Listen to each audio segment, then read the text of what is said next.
Hello and welcome to today's KDP University's At Home with Staci Hart. I'm Trisha, and for the past 4.5 years, I've moved around Amazon's books teams, learning the business so I can share it with author. Prior to coming to Amazon, I worked as a graphic artist, project manager, and educator. And when I'm not spending time with my family, painting, or making soap, I'm privileged to work with the KDP University team, helping authors use the KDP website to make the most of their author journey. But we're not here about me, we're here to talk to Stacy. Stacy has been a lot of things up until this point in her life: a graphic designer, an entrepreneur, a seamstress, a clothing and handbag designer, a waitress. And she's also been a mom to 3 little girls who are sure to grow up and break a number of hearts. She's been a wife, even though she's certainly not the cleanest, nor is she the best cook. She's also super duper fun at a party, especially if she's been drinking whiskey. From roots in Houston to a 7-year stint in Southern California, Stacy and her family ended up settling somewhere in between and equally north in Denver, where snow is magic and the mountains have become home. When she's not writing, she's reading, gaming, or designing graphics. Welcome, Stacy. Hi, good Here you morning. are. I'm Well, here. thank you so much for joining us today. I'm so happy to be here. Thank you for having me. Of course. You've got such a great story, and from what I see, you love sharing information with other authors. So this should I be a do. lot of fun today. Yeah, I'm ready. All right, so I always love starting with a little bit of background. And the big question is always, when did you decide that being an author was your calling? Um, Honestly, I've always been a reader. My whole life I've been a reader since I was a little girl. I was the one who did not go outside to play. I was inside reading books with my headphones on. And I actually tried to write a book when I was in the third grade, and it ended up, I think it was 13 pages long, and it was a mystery, because Christopher Pike was all the rage. And so, yeah, I wrote a little novel. It was 13 pages long, and I decided that I was obviously very bad at it because I could not write any more than that. That was my whole story. That was it. Oh, So I put it down, and my little girl self decided that I was just not good at that, and I shouldn't spend any more time there. I ended up actually writing poetry for a long time when I was angsty in my 20s, and and then I had been reading and just chewing through romance novels after when I got pregnant, actually, with my third. mhm, And I picked up reading again because, when you have little kids, it's really hard to find time to do that. But when I was mhm. pregnant, I was like, well, what else am I going to do? Sit here. So a friend of mine actually asked me at a party because I couldn't stop talking about Cressley Cole's Immortals After Dark. Anybody who's read that knows how addictive it is. I couldn't stop talking about it. And she said, well, you should write a book. What would you ever write about? It's like, I don't know. We're at a mom's night. I need more wine, like, well, let's not answer that. But I was laying in bed one night, and I was thinking, well, what would I write? Well, probably a romance novel because I love that, and probably something paranormal because I love that too. And I love Greek mythology. Oh, I should write about Aphrodite. What if they were playing games with human? And I went, I think I can write that. So I did. I remember emailing my best friend and saying, "So I think I'm writing a book." She was like, and I sent it to her, and she said, "Oh my gosh, it doesn't suck." And that was the best compliment I could have gotten. But I just slipped into it, and I knew almost immediately I did not want to ever do anything else, that this was just what I wanted to do. Gotcha. So did you publish that first novel? Did. Yeah, my first three novels were paranormal romance. Yeah, Greek mythology that no one reads. Oh, no. Oh no, people read it. I have a weird little cult following that's always wanting more books. I just don't have time to write them. Uh-huh. But yeah, it was it was hard. It was not really the time for paranormal, I think, and it's a weird concept because it's contemporary, but it's also Mhm. mythology. So it's sort of, I always say it's Greek mythology meets Gossip Girl in New York. There's a big cast, like some people, it's like maybe too many people or whatever. Uh-huh. So it's, but contemporary was really where I found my footing. That's really where I found my audience through you guys. So, quick question about that. So, you published the three through KDP. Did you uh, look at trying to publish traditionally, or was it, nope, I'm going to self-publish? I'm not a patient woman. And so, the thought, well, and I kind of didn't know what to do with it. I had no idea Uh-huh. what I was doing. I didn't know anyone in the community. I didn't have any contacts. I knew nothing. I wrote this book and I was Mhm. like, guess I'll just put it out there. So I did. And the more that I learned, I actually rewrote that book twice. So because that's how it goes. We learn, and I'm maybe have a tiny little bit of a perfectionist streak in me. So, um, yeah, I did. I just threw it out there, and then kind of was like, okay, now what? What do we do now? And I'd already started writing the second book because I just couldn't stop. I just couldn't stop writing. I just couldn't stop. I was doing it in all my spare time. I had multiple jobs at the time and a toddler and two little kids in elementary school, and I was just writing. And every spare minute I got, I would work my morning graphic job, then would write in the afternoon, and then would take my kids to my husband's work and we would trade, and then I would go wait tables at night while we were just in that transition of like, Mhm. his salary wasn't quite enough. We live in an expensive place. We kind of always have. Mhm. Um, so it was just necessity. And then I would come home and I would get home at like 11:30, take a shower and sit in bed and write for another hour until I couldn't keep my eyes open. It was a Oh, whole, wow. yeah, it was I was thirsty. Yeah, So, so yeah. definitely wanted this. So, Yeah. what was the reception? You say that you kind of moved genres now. Yeah. Let's talk a little bit about the genre. So, you started in paranormal, Mhm. and now you've moved to contemporary. Why that shift? So I got to the third book, and the third book is big. It's big. I mean, it's for those of you familiar with Greek mythology, it is Artemis and they're the two characters because each of the gods choose a human player, right? And so Artemis obviously chooses someone, a hunter, right? So she chooses this woman who's private investigator who wanted to be a cop. Hmm. And the guy is also a private investigator, and the two of them, it's a second chance. And but there's a serial killer who killed her partner. And so they're after the serial killer. So I was just, I mean, the police procedural is like, I learned is just not my bag. It's just not a place where I'm super happy and comfortable and like interested in reading about, Hmm. cop law. So it was just really big. It was really hard and it was very emotional. It was just hard, and I'm very much an empath. Anyway, I needed a break after that and had started writing a steampunk actually. And a friend of mine was right in that period of time in like 2015 when Hmm. 2014 when everybody was writing like erotic serials were all the rage. So I Hmm. tried one of those, and apparently I can't say that here. Anyway, it was not quite what people were looking for. So I was like, you know what? I think I'm gonna write a contemporary. I think I'm gonna write a rom-com. So I decided I kind of stopped everything and came up with this idea. I knew wanted to write a series. I knew I wanted it to be about a bunch of best friends. And I knew I wanted to write in New York because I always write in New York. And so I was like, well, what if it's kind of like a friends thing where they live across the hall from each other, right? But but it's different, from that. So it kind of went in a different direction. Instead of hanging out at a coffee shop, they hang out at a bar called Habits where one of the girls works. So and I just was like, oh, and what if she's this? And then, oh, what if he's that? So it kind of starts with the world, right? And then I'm like, oh, what if what if?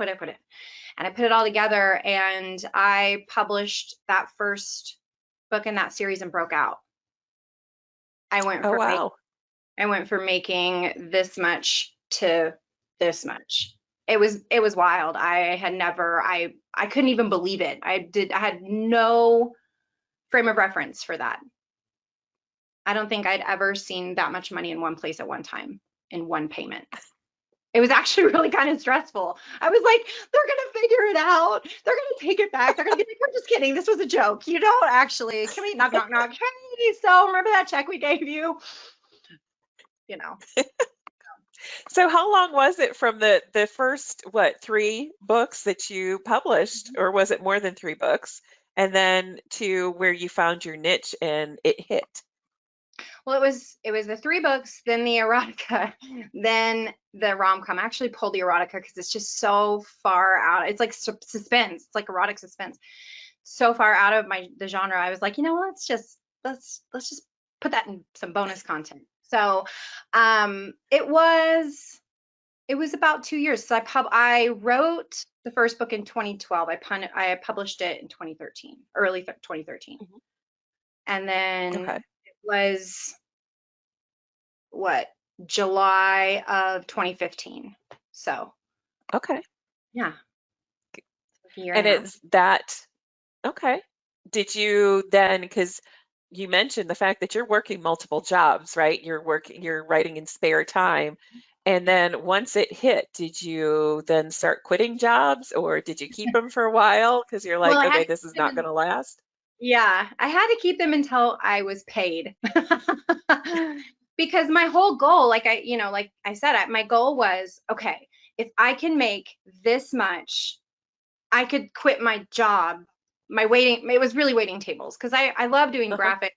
I actually used to run a big web firm and doing I was helping women start their own businesses and Oh, wow. educating them on how to build a business, about branding. So I did all of their branding. I did business consultation. I did um, branding consultation. I taught them how to use everything. I'm also I have a teacher's heart, so I love to help people in that way. It was very, very fulfilling. I helped over 300 women start their own businesses. That's But that was amazing. prior to the recession. So we hit the recession and all of that just disappeared. No one was starting businesses. No one was risking anything. No one was doing any of that. And so my business just so, and then rebuilding that as a freelancer at the time, because I mean, ultimately I went back and was like, the kids coming out of school have all of these skills that I didn't have. So I Right. couldn't find like a professional job, even though I had this resume, right? So, but then going back to freelance, and that was the rise of Fiverr and Shopify, and everything came up. And it's so awesome that we have those places to get things when we're on a tight budget. But for the freelancers, it's a really tough gig. So I Hmm. had kind of gone back to supplement our income to wait tables. That was the job I wanted to be done with.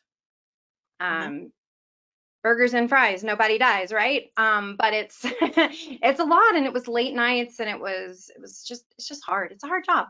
So Hmm. I just needed to make $6,000 on that release so that I Hmm. could quit my job for 3 months and just see what happened. So I could just devote myself to it. And then I made way more than that. And I was like, what? So it was, yeah, it was crazy. It was the most incredible thing that's ever happened to me. Awesome.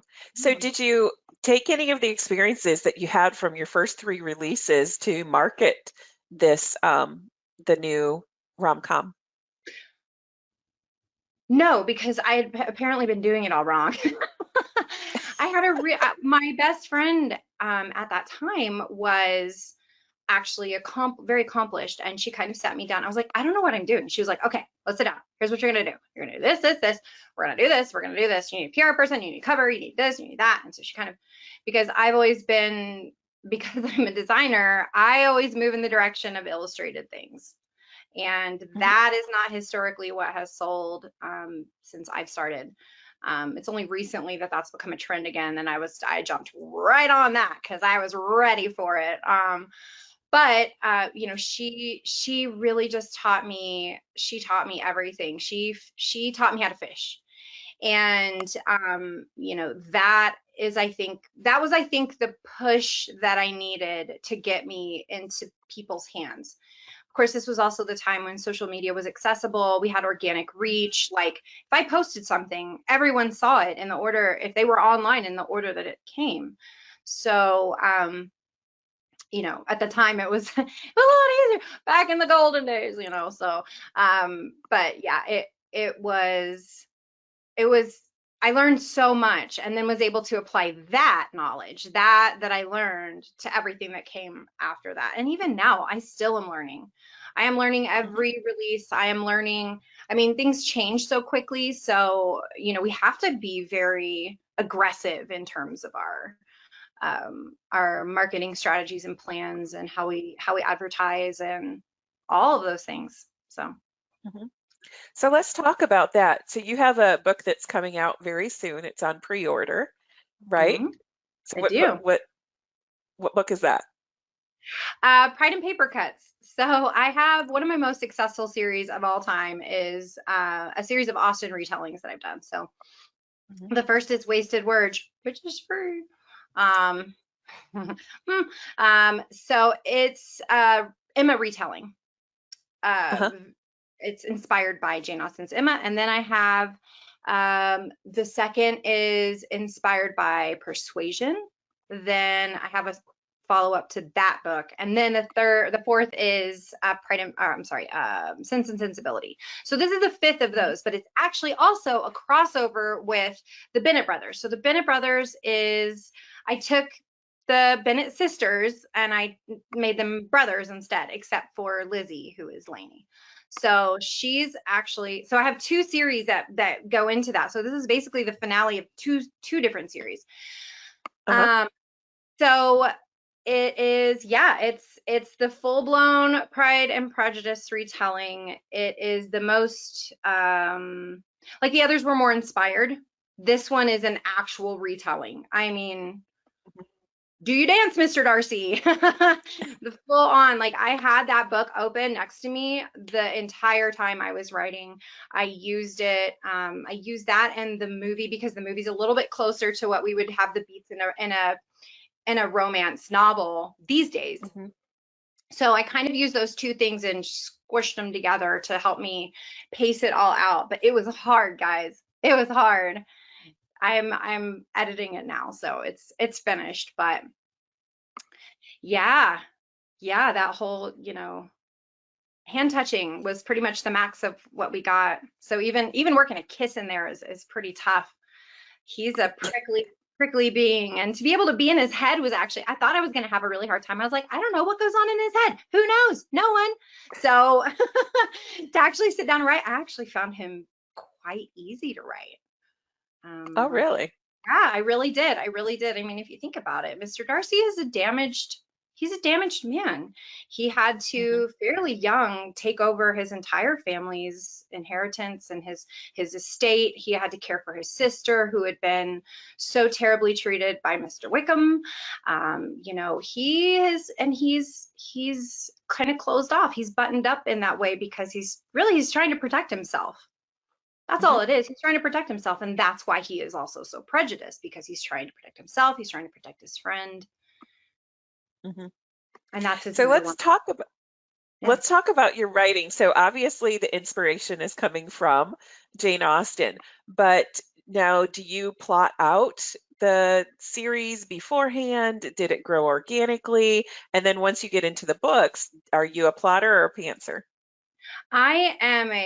I'm a plotster. Is that a is that a That's a thing? thing. That's a thing. So I need to know where I'm going, but in loose Mhm. strokes, right? In broad strokes.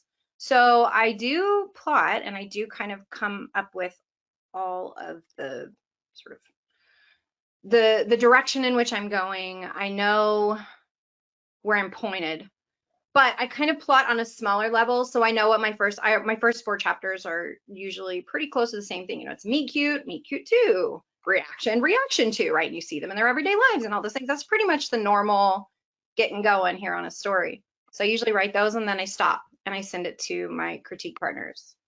And I'm like, am I Mhm. going in the right direction? They're like, go. Or So, and then I'll plot out the rest of Act 1, and then I write Act 1, and then I'll plot out Act 2, and then I'll write Act 2, and then, and so on. So, yeah, I mean, when it comes to the entire series, I usually know who I am writing about in the group. I love an ensemble cast. My favorite TV shows are ensemble casts. I love it. Most of the time I will write side characters and be like, oh, she needs a book. So sometimes it comes to me that way. Sometimes it's an idea that it just pops. And once I get that, but once it always happens, I'll be like, oh, I want to write this standalone. And then I'm like, oh, but what about her best friend? She should have somebody too. And oh, what about that other guy? He should definitely have someone, about her brother or whoever. So it usually ends up turning into 3 or 4. So Gotcha. So let's talk about marketing strategy. So now you've got the book read. It's on pre-order and it's the last in the series. So what's your marketing strategy then? Really my biggest strategy has been to push the first 2 books in both of the series. So in terms of like the actual technical, what am I really doing to sell this book? I am pushing my backlist. So I am pushing all of the things that lead into that, right? I'm getting people, which is why, I have 2 free books. So that's one of the things that has really made a huge difference for me is having the first in my series free. Being able to do that gets me click through for all of the rest of the books. And then I'm able to sell that pre-order in a way that's, I've got two series leading into it. It's got a really strong funnel. So that is the biggest thing. My pre-orders have been really great. They've been better than I've ever had before. And I think it's because my back matter is nudging everyone in that direction. It's just sort of gently getting them over there. And it's been a self-propelling thing. I haven't had to do a lot for that.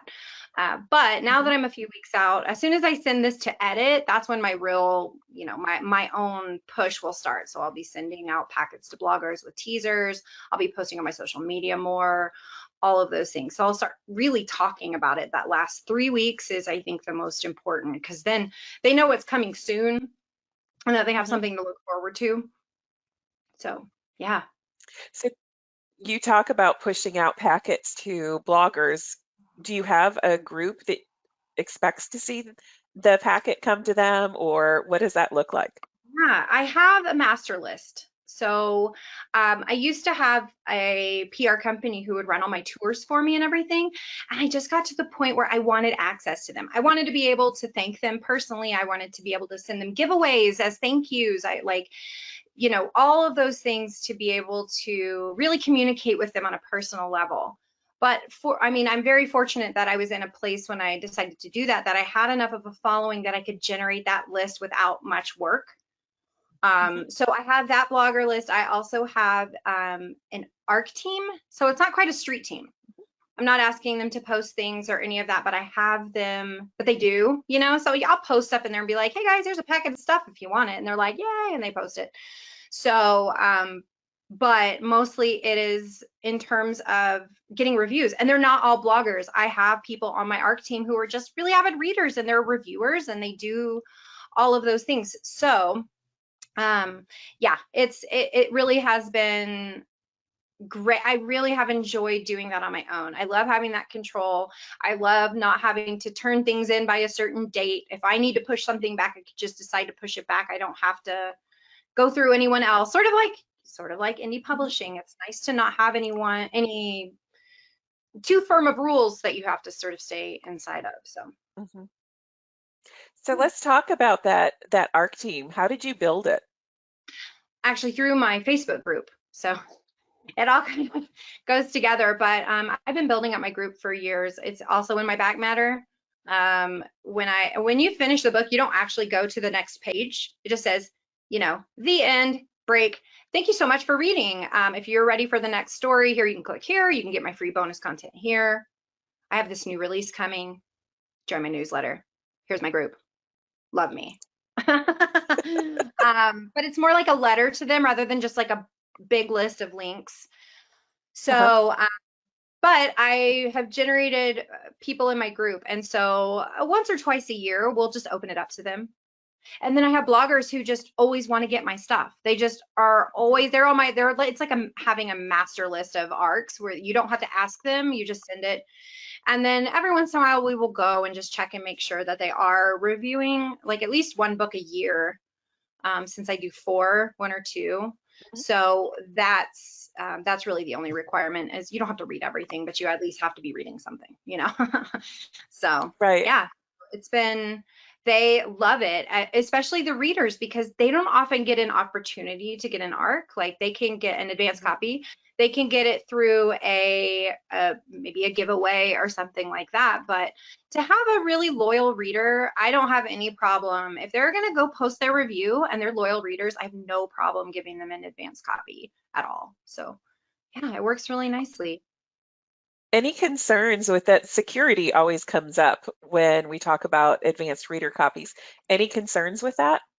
No, I really don't. I'm one of those weird people who I don't get up about that because I have this sort of feeling, or I don't know that there's any actual like factual grounds in this, but I don't believe that pirates buy books ever. Yep. I kind of have that suspicion that they are not people, they're not out looking for books. If it's not on, whatever book, pirate site, they're not going to read it at all. But you know Mhm. what? They may still review it. They may still go do, they may still promote it. They may still tell their friends about it. Mhm. So it's kind of an impossible beast to fight. And I don't really have the energy, I guess, for that. I don't find it a threat. So no, I don't really worry about it. I'm Okay. one of those people who doesn't care. So we have a question about what's in your ARC packet. So what else do you include besides the advanced copy? So usually what I have, it's obviously the book. I send them Mhm. graphic packets. So I have a story in square size for everything. I send them currently reading graphics. Most of them are photo based, so I don't use an iPad. I order in advance. I call it a faker back. So I order a faker back that has the cover, but the guts are another book. And then that way I have it there that I can take photographs with. I do a lot of that. I think it's my graphic background. I'm just a very visual person. So I love taking pictures too. And especially when it comes to illustrated covers, it's just a totally different beast. It's just its own wily thing that nobody seems to quite understand yet. So I love taking pictures of actual paperbacks. And Right, so I right. would send them photographs, particularly for Instagram. I feel like that's still it's kind of one of the last spaces that we have access to that has the best visibility. Usually my goal is I just want to make sure that everyone who is within my reach knows that I had a book come out. That is my biggest Mhm. goal. That is my number one goal. I would do all of those other things in terms of advertising and whatnot, but I'm really just trying to continue to hang on to my own audience. So anyway, I'll have like currently reading graphics. I usually throw a couple of teasers in there. I have copy paste social media text. So it'll be Mhm. like, OMG, I just got this. I cannot wait to read it, blah, blah, blah, blah, blah, and then it'll pop the links down below. And they can just Uh-huh. copy and paste it and make it really easy for them. Um, and yeah, and any rules that I have in terms of when they should post or when they're allowed to post. But usually by the time I send it, I'm like, post whenever you do you. So yeah, Approximately how many people do you send this to? I have 350 people on my list. Wow, that's It's a lot. it's incredible. It's amazing. Now, I mean, not all of them are going to share that, and I also use that Right. list to send. So when it comes to a release, I have a form that I like a form for who actually wants to be a part of it, right? Who wants to sign up, Mhm. who doesn't have access or whatever. So when it comes to the real, when I hit the ground in terms of this last 3 weeks of before release, that is a specific group of people who have signed up for that information, because I don't want to inundate Okay. them with what they don't want. But my master Right. list also gets, if I have a sale, if I have a cover reveal, because I don't usually do a sign up for those so much anymore. I'll just email them all and be like, got a new cover, guys. Do what you will. So, but then that will also have the link where they can sign up for an ARC or whatnot. So yeah, Gotcha. yeah. So do you have a newsletter list and it's separate from your ARC reader list? Is that correct? Or no? My ARC team also everybody gets everything. So I email them. I just Gotcha. have one, we call it my blast list. It's just the people Okay. who are on blast, and I'm just like, and I send to that big group. So, because my ARC team Gotcha. does like to get those things, even if they're not bloggers, even if they're not going to put it on their website or whatever, they're going to post it to Instagram. They're going to post it to social media. They're excited about it. They want to read it. They're grateful for getting that ARC when they're not a blogger. So all those people generally want my marketing materials too, so that they can help get excited, get their people excited about it too. Gotcha. Gotcha. So let's talk a little bit about Kindle. Are you in KDP Select or are you wide? I am now wide. I was in Okay. KDP Select for since its inception. Yeah. Hmm. So we're just trying a new endeavor. I think my covers are harder in KU. I think that Okay. they're not quite inside of what everybody just scrolls and looks for. I think a lot of Uh-huh. people think chiclet or it's not steamy or those sort of things that, people Hmm. almost kissing on the front portray. Right. Right. So Okay. yeah, Good call out. yeah. Are you finding it successful that now that you're wide, or was this a I recent move or? It is. So I started in January, and I started by pulling one series at a time out in preparation for my March release. So I Uh-huh. I got my Austins out because that was connected to the Bennett brothers, right? So then I got the Bennett brothers out, and like I was saying, that first book free has made just a huge difference. I don't know. I mean, I think what it does is it allows for people to give it a shot, right? They don't have to pay for it, right? They can give you a try, they can get a taste. And then if they like it, they'll continue to purchase the books, right? So I don't know why it's been such a good magnet, but because I'm getting that click through and they're $5 a piece, so Hmm. if I've got 4 books in a series, I'm making more on my backlist now than I ever have. And that is with what, 4 or 5 less books in my list.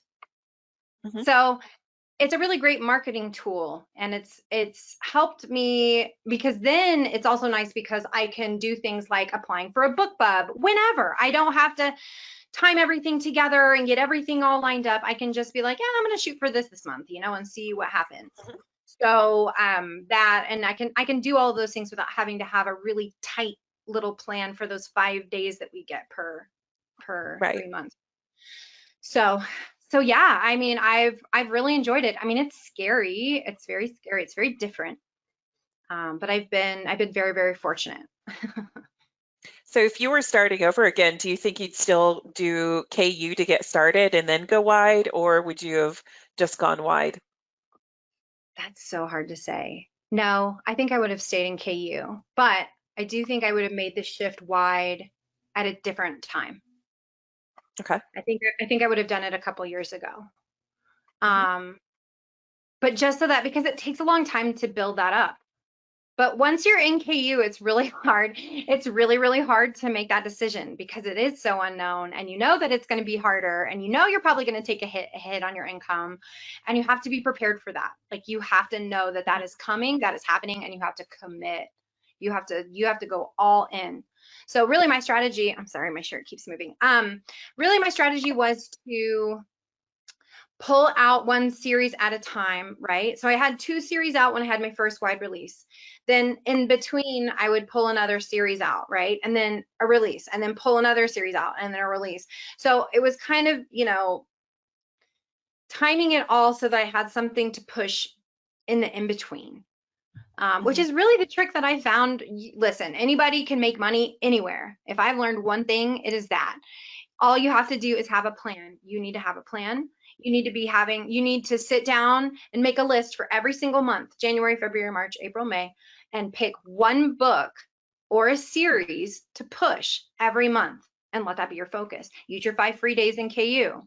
You know, if all your books are first free, shoot for that book bub. Do a big promo push on your social media. Hit up your if your PR company or whoever, do a blast for that, or a couple in a month. Like, you just figure out there's something that you should be pushing every month in your backlist. You have these books that are just sitting there that you did all of that work on. They are not dead. They are still there, and they are a great way for you to make some almost completely passive money. You have to do very little work to actually promote the backlist, but Mhm. once you get a really good backlist going, you can make a great living on your backlist alone. So Mhm. that has been my big takeaway from this whole thing, is how can I use my backlist to, how can I make it work for me? I already worked for Mhm. it. How's it going to work for me? So, yeah. So you publish 4 books a year, or are you on a Yeah. Yeah, publishing 4 more? books a year historically. Next year I'm on 3. Um, that's kind of scary. But I mean, honestly, look, my biggest thing is that I have been working for years to find a process that is efficient, that is timeable. Like, I know how long it's going to take me to do this, to write the first draft, or to do my rewrites, or to, do my edits or whatever. I have a timeline for that. So I can count backwards. I can pick a date and count backwards and know exactly when everything is due. When I am in a 3-month production schedule, I have no wiggle room. That's my biggest thing. I don't have any. If something happens, if I get sick, if one of my kids is sick, if I have anything that I can't take a vacation. Like, God forbid I have to go to a book signing, because what am I going to do with my schedule? So really what I'm looking to do this next year, now that my process is so solid, next year I'm hoping that that extra time, I'm not going to write any slower, but I want that peace of mind. I want to be Mhm. able to I want to be able to know, because that's honestly my biggest stress. Like, right now I'm in edits and it's due to my editor Monday, and I have quite a bit left to do because I was sick for a few days. And now I'm like, how am I going to, oh my God, I just don't want that feeling. I want to be able to get sick and go, you know what, Right. it's okay. Take a day or two, Mhm. because I know that I am diligent and disciplined enough to sit down on my work days and do what I need to do. So Mhm. I write 4 days a week. I write Monday, Tuesday, Thursday, Friday. Wednesday is an admin slash off day. I'm never off. And then I actually have recently gone from writing by word count, so writing 2,500 words a day. That was my word count. And I realized with my July release that that was not going to quite be, that was going to be really tough. And Mhm. so a friend of mine, Kyla Lindy, sat down with me and she was like, okay, we're going to try this. We're going to write by chapter this time, because that's what she does. And I've always wanted to do it, but I didn't think I could. So I started writing 1 chapter a day instead of 2,500 words a day. And you know what? I write more than 2,500 words almost every day. Oh, wow. I'm That's finishing my amazing. books faster. I'm able to go. It took me 10 weeks to write my first draft of my March release, which was the last one I did by 2,500 words a day. Because you know what? I would watch that word count and I'd write a paragraph and be like, what? Okay. And I don't look at my word count at all. Like, some days I'll go Mhm. like a whole week and be like, huh, I wonder how long my book is. Like, oh, I have 40,000 words. Oh my gosh. Then I did 1 chapter a day, and that took me just under 8 weeks.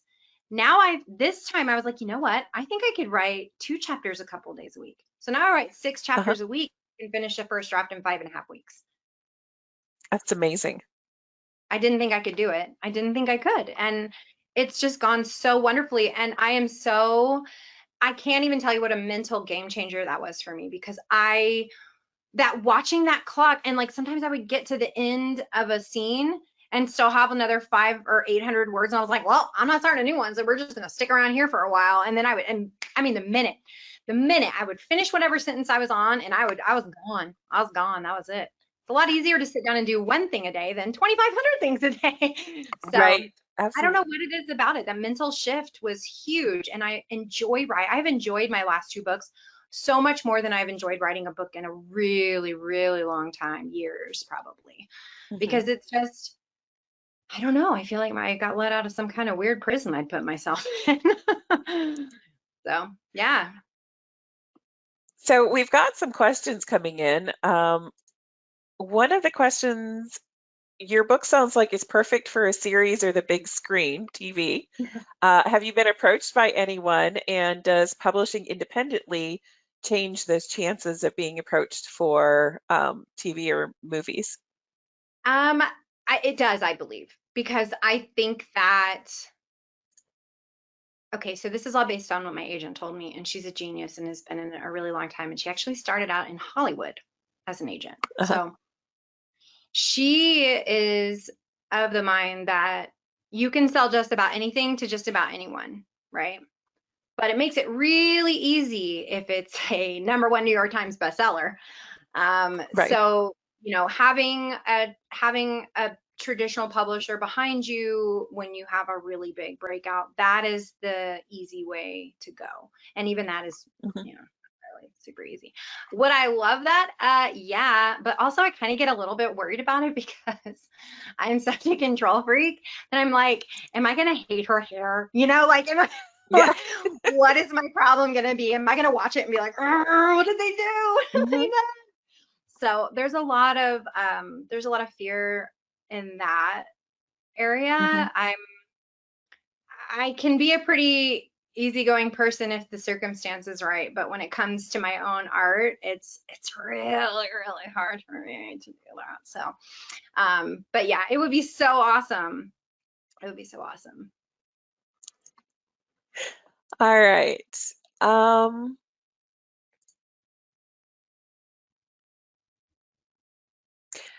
So Rachel was asking, she said that you were really fortunate that you had somebody that taught you how to fish.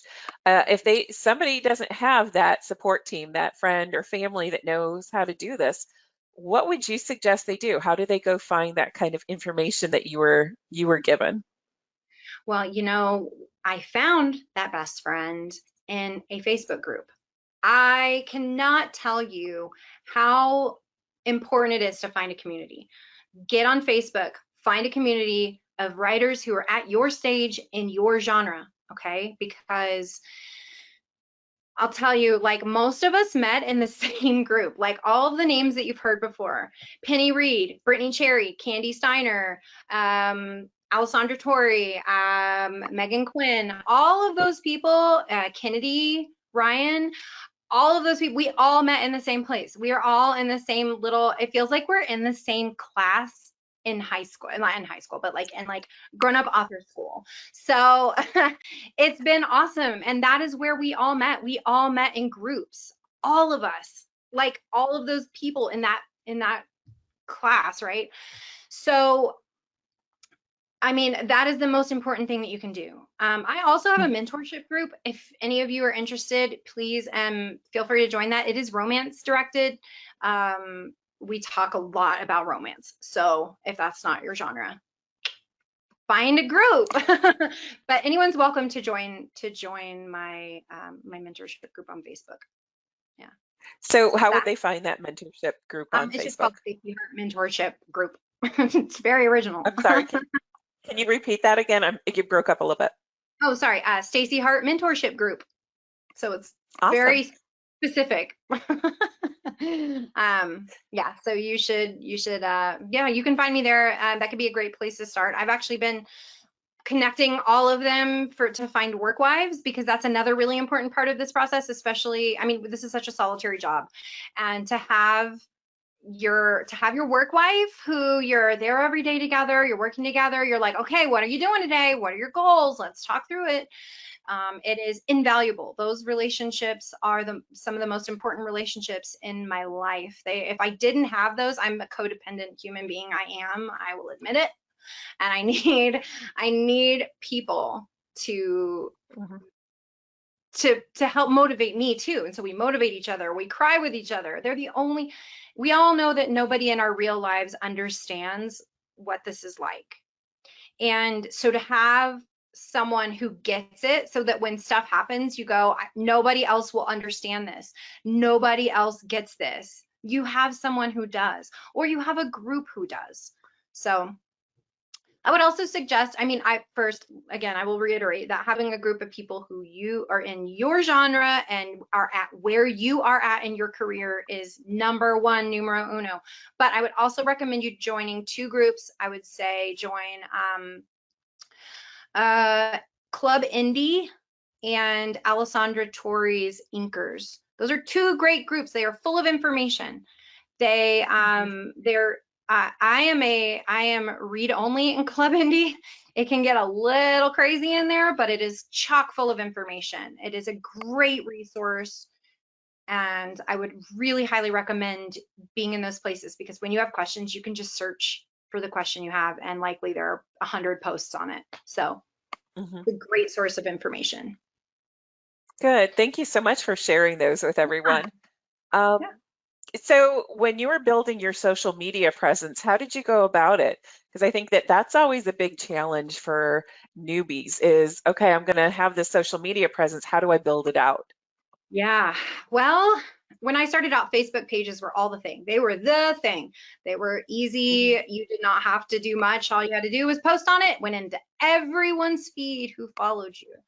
I don't think that the number of people who follow my Facebook changed. I think it's been 1,000 people in the last 3 years have followed that, because it's become pay to play. So even though that's a really important Mhm. place, you should have a page there and you should be posting there. Really, that page is more for advertising than it is anything else. It is not to reach people. Having a group is really important. You may want to wait until you have some books out, just so that you don't feel like, so you don't feel bad. You're like, nobody wants me. Just if you have 3 or 4 books out, it makes it a little bit easier, because you've got a few people following you. So um, Instagram is probably the place that I feel the most traction. That has a lot of Okay. tips. If you want me to give those, I can try to give them briefly. Yeah, But please. So one, I never post graphics on my feed. I'll post a photograph that I have taken, and then I will post a slide with any teasers, or sometimes like the blurb in a graphic or things like that. Use your slider for that. Use filters. Use the same filter on everything. You want to download Lightroom for your phone. It's free. It's by Adobe. And then you can go to creativemarket.com. They have packs of presets that you can buy. You will have to probably buy 4 or 5 of those. My biggest tip for buying a preset, do not choose anything that it all looks like the same color. When you look at the Mhm. picture of the grid and it's all pink and blue, don't pick that one, okay? Because it's going to make your cover look weird. It's going to make things, you want to find something that has more neutral tones so that every picture that you take looks good in it. Use hashtags. So go and search hashtags, look at some of your favorite bloggers, look at some of your favorite authors. I have been really bad at it lately, so don't look at mine. And I have a note on my phone, and I have different combinations of different things. So usually per each series I have like a highlight, and you can just highlight it, pop it in. I pop it into my comments, not into my actual text.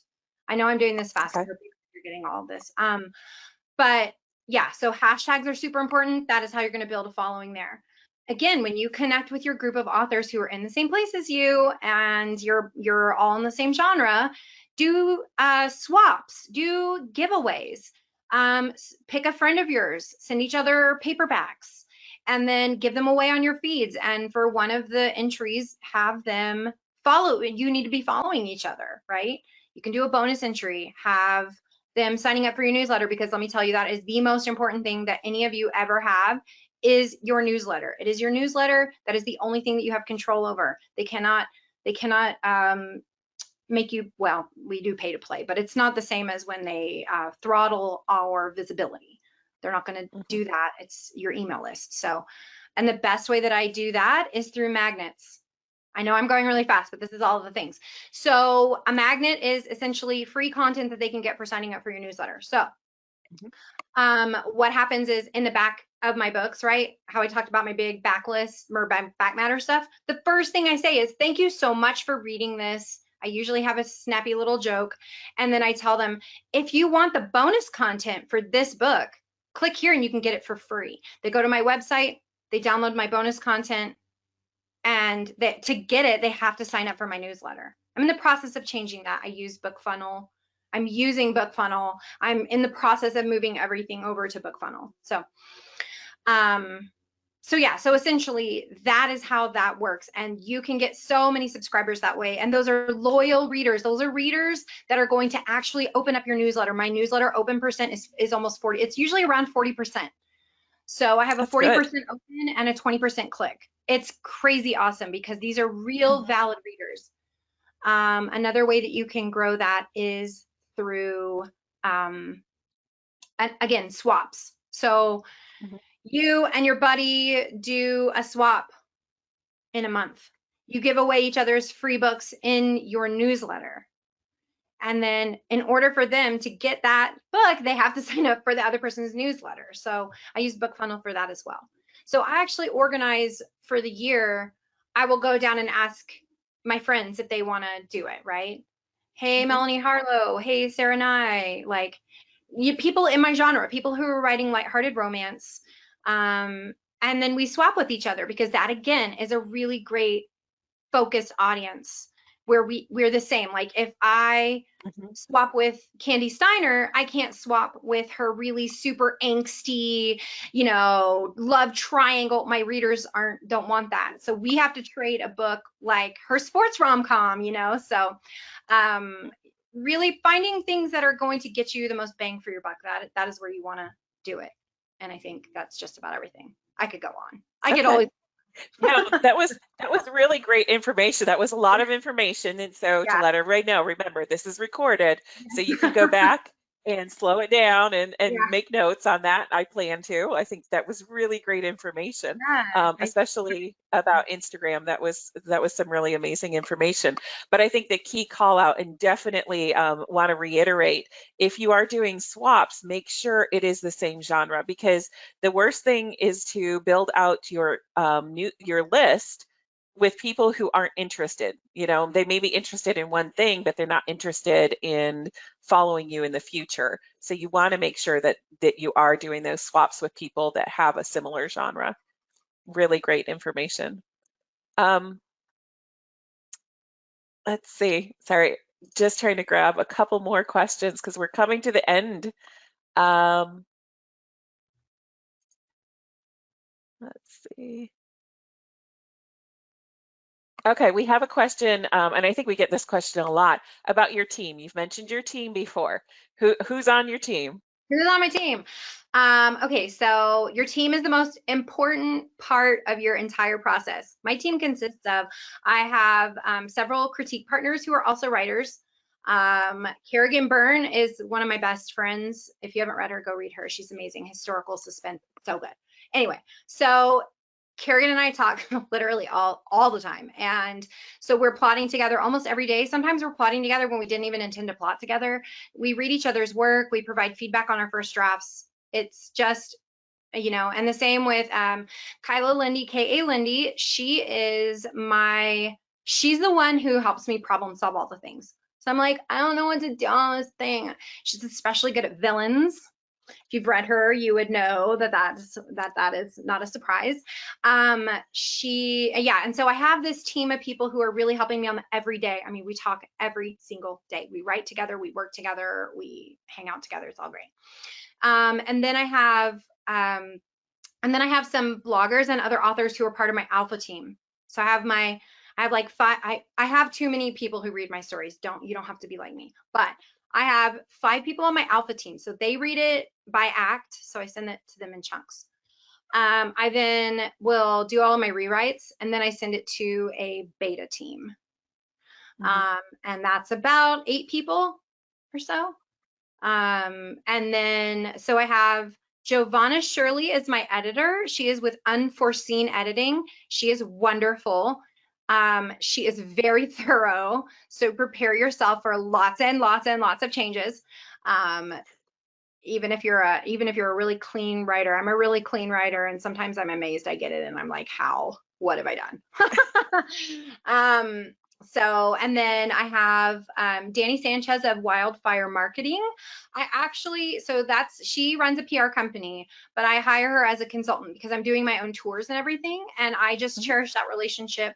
We talk once a week and just chat about my plan. We just touch base. Where are my ads? Like that's the only time that I look at my graph is when she's there to like hold my hand. And I look at my ads and we take a look at everything and we kind of analyze it and we make plans and she's my contact for other vendors, and so she's helping me do a lot of those things. And just helping advise me, and someone who has their ear to the ground, someone who is watching releases happen from the inside on a weekly basis. So let's see, who else? I have who is my other? Because I do my own covers. And what else? Who else? I think that's about it. But I tell people a lot in my mentorship group, we talk about this a lot because they talk about editing, they talk about when you get frozen up, when you're writing and you just get frozen and you can't stop editing and you can't stop rewriting and you cannot move forward. And I always tell them, first of all, you have permission to suck, okay? You're gonna fix it, it's gonna be perfect. By the end of this, it's gonna be perfect, okay? Perfect, because there's no such thing as perfect, but you're gonna be perfect. But you have to trust your team. You have to have a team who you trust, who you know that they're going to help you find the things that you missed. You didn't do anything wrong. You just might have missed something, and that's what they're there for. My assistant. How could I forget my assistant? Tina Stokes. She goes by both names. She is Tina the PA.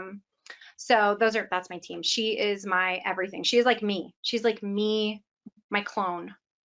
So, but having your team, I always say that when you're in that moment, and you're like, I can't stop editing. Is any of this right? I don't know what any of this is. You need to stop. You need to first give yourself permission to stop. Write it on a sticky note, stick it on your computer screen. You have permission. You're given permission. Secondly, remember to trust your team. And if you're stuck like that, then you need to send it to one of them to read so that they can pat your hair and tell you you're pretty and smart and that you should keep going. Okay. So your team is so important to your health and your well-being, and you can't do without them. You got to find them in that group I mentioned again that you need to find. Thank you for sharing that. And then we're at time. That was really great information to end with.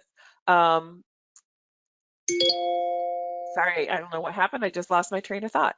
All right, but anyway, so I want to stop and thank you so much for joining us today. Really great information that you shared. I mean, a lot of really great information.